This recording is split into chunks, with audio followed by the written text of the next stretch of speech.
Hollywood was once a stage of glittering lights, but it was also full of secrets. Behind the silver screen were stories of love, passion, and tragedy that few ever knew. Lauren Ball, one of the most iconic actresses of her time, entered the world of cinema with a deadly charm and a deep, unforgettable voice. Yet her life was a journey filled with secrets and the pitfalls of showbiz. In this video, we'll delve into the highs and lows of Lauren Ball's life, uncovering the tales of triumph, heartbreak, and the dark secrets hidden behind the glamour of Hollywood. Are you ready to learn more about the real life of this legendary actress? Let's step into that mysterious world together. From a shocking love triangle with renowned director Howard Hawks and co-star Humphrey Bogart to a hidden, complicated romance with her own idol, Lauren's story is a blend of fame and shadow. She experienced the pinnacle of glory and the depths of solitude with memories that would never fade. Join us as we dive into this captivating and tragic story to understand the woman who redefined Hollywood with her talent and courage. In her first film, Lauren Ball found herself in a complex love triangle involving her director, Howard Hawks, and co-star Humphrey Bogart. When asked about the affair years later, Hawks gave a blunt response, emphasizing that the point of being in the theater is that you must not make it seem stale, no matter how many times you do it. With her magnetic allure and unforgettable husky voice, Ball quickly became a fixture in Golden Age Hollywood, her life filled with both iconic achievements and scandal. Despite this public image, Ball remained intensely private for most of her life, though secrets rarely stay hidden forever. In 1932, Ball's parents divorced, and her father vanished entirely from her life. While this experience brought her closer to her mother, it was evident to those who knew her that Ball's feelings toward her absent father were far from warm. By high school, Ball's ambitions were clear. She wanted fame not just for the spotlight, but from a genuine passion for the craft. A dedicated fan of both stage and screen, Ball admired stars like Bette Davis, whom she saw perform in Marked Woman at the age of 13. This film also introduced her to her new idol, Humphrey Bogart, whom she described to a friend as, "That man drives me crazy. I'm just crazy about him." To make ends meet as a struggling actress, Ball took modeling jobs and even worked briefly as a theater usher. At 18, she became a model for Harper's Bazaar, where her cover photo caught the eye of socialite Slim Keith. Intrigued, Keith shared the magazine with her husband, director Howard Hawks. Captivated by Ball's look, Hawks instructed his secretary to contact her. In a twist of fate, the secretary misunderstood, and instead of simply calling, sent Ball a plane ticket to Hollywood to audition for one of Hawks's upcoming films. It was an extraordinary stroke of luck for Ball, who had the look but very little acting experience, with only a few plays to her name. Nervous yet honest, she explained her inexperience to Hawks, who surprisingly saw this as an asset. Unlike many seasoned actresses he had worked with, Ball was free of any bad habits, giving Hawks the opportunity to mold her acting from the ground up. When Lauren Ball went for her first screen test for Hawks's film, To Have and Have Not, her nervousness was palpable. She was visibly trembling. To regain her composure, she instinctively lowered her chin and looked up through her eyelashes at the camera. This pose not only steadied her nerves, but also created an alluring, sultry expression that would soon become her trademark. Hawks and the Warner Brothers executives were enchanted by her look, and Hawks was so captivated that he decided to rewrite parts of the film to focus solely on her character as the main love interest, removing a previous love triangle plot.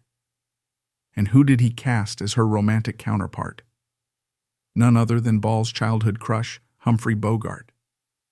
On set, Hawks was intensely dedicated to Ball, spending long hours coaching her, sometimes stepping in front of the camera to offer personal guidance. While it was known in the industry that Hawks was a notorious womanizer, he was particularly fixated on Ball. However, this time he was met with resistance, as Ball showed no romantic interest in him. Instead, her undeniable chemistry with Bogart simmered both on and off the screen, blossoming into a passionate, albeit secret affair. Despite the thrill, there was one significant complication. Bogart was married to actress Mayo Method. Nonetheless, Ball, then 19, and Bogart, 44, were drawn to each other. At one point, after a day of filming, he reached over, kissed her, and asked for her phone number. She wrote it down on a matchbook for him, and they began a covert relationship. They kept it hidden as best they could, but with Hawks's watchful eye and Method's suspicions, it became a tense waiting game over who would find out first. Ultimately, it was Hawks who discovered the affair, and his reaction was explosive. He had signed Ball to a contract at the start of filming, but now threatened to sabotage her career before it had even properly begun. Distressed, Ball turned to Bogart for support, and he, too, was outraged by Hawks's behavior. The conflict between Hawks and Bogart over Ball escalated to the point that production on To Have and Have Not was halted for 2 weeks until studio head Jack Warner stepped in to mediate. When the film finally premiered, it wasn't an immediate box office sensation, but critics were unanimous in their praise for Ball. Just 8 days after the release, Bogart announced he had moved out of his home, leaving his wife, Mayo Method. Following the film's success, the studio quickly scheduled Bogart and Ball for a second project, The Big Sleep, in late 1944. At first, it seemed as though Bogart would smoothly transition from his marriage to a serious relationship with Ball, but in a surprising twist, he announced just 11 days later that he was staying with Method, breaking Ball's heart. Bogart was determined to make his third marriage work, but the strain soon grew unbearable, especially during the holiday break from The Big Sleep. Constant drinking worsened their issues, and in the end, Bogart left Method for good and returned to Ball. Their divorce was finalized on May 10, 1945, and just 11 days later, Bogart and Ball married in a small private ceremony on a friend's farm in Ohio. Many people were skeptical about the marriage's future, considering Bogart's history and the considerable 25-year age gap. However, Ball soon became a fixture in Hollywood society, joining Bogart in hosting lively gatherings at their Holmby Hills home. These gatherings of close friends would eventually be famously known as the Rat Pack. The name came about one evening when the group, including frequent visitors like David Niven, Judy Garland, Spencer Tracy, Katharine Hepburn, and Cary Grant, had partied late into the night. Looking at the exhausted group, Ball joked they looked like a pack of rats. Some versions of the story suggest she exclaimed, "Goddamn Rat Pack," instead, but either way, the name stuck. Soon the group was referring to themselves as the Rat Pack, with stationery reading, "Never rat on a rat," printed across the top. Though figures like Frank Sinatra and Lauren Bacall's close friend Swifty Laser were mainstays, others like Elizabeth Taylor, Mickey Rooney, Ava Gardner, Tony Curtis, and, occasionally, Dean Martin and Sammy Davis Jr. also joined the gatherings. Though Sinatra later became one of the Rat Pack's most iconic members, he was one of Bogart's close friends and part of the original group that gathered in Holmby Hills. Dean Martin and Sinatra had first met in the early 1940s, while Sinatra met Davis in 1941 when Davis, just 15, was dancing in a show alongside Sinatra's band, Tommy Dorsey and his orchestra. However, it was Sinatra's loyalty to Bogart's group that ultimately made him a true Rat Pack member. Ball, now married to Bogart, was credited with starting the term that would go down in Hollywood history, forever tying her and Bogart's influence to this legendary group. The atmosphere on To Have and Have Not had been tense, but on The Big Sleep, Bogart, Ball, and Hawks set aside their differences, determined to make a memorable film. Their efforts paid off, as The Big Sleep was a tremendous success and is still hailed as a classic of the film noir genre. Ball and Bogart discovered a successful formula and starred in a total of 4 films together. In the early years of her marriage, Ball focused on supporting her husband's career, appearing alongside him exclusively. She turned down scripts unless they were truly appealing, sparking rumors that she was difficult or overly selective. In 1945, she even received a Least Cooperative Actress award from the Hollywood Women's Press Club. Despite the criticism, Ball had undeniable talent, and her chosen projects consistently received critical acclaim. However, Warner Brothers grew frustrated, suspending her 6 times within her 6-year contract due to her refusals to accept certain roles. After prolonged disputes, the studio finally released her from her contract in 1951. Though many directors still struggled to see her beyond Mrs. Bogart, Ball continued to carve out a career, navigating Hollywood's expectations and balancing her personal and professional life alongside Bogart, who, despite 3 previous marriages, had never had children. For Ball, having children was essential, but when she didn't get pregnant right away, Bogart took hormone treatments to speed up the process. Unfortunately, this led to a surprising side effect. He began losing his hair, and by the time he started his next film, he was nearly bald. Thankfully, their efforts paid off, and in 1949, Ball gave birth to their first child, Stephen Humphrey Bogart, named after his father's character in To Have and Have Not, the film that had first brought them together. Shortly after, their second child, Leslie Howard Bogart, arrived, completing the family Ball had long desired. Yet, as often happens, happiness proved fleeting. Despite her status as one of Hollywood's top stars, Ball had a personal challenge that she kept largely hidden: her Jewish identity. To navigate Hollywood's often harsh societal pressures, she downplayed her background. At Bogart's urging, she even agreed to baptize their children to help them avoid potential bias.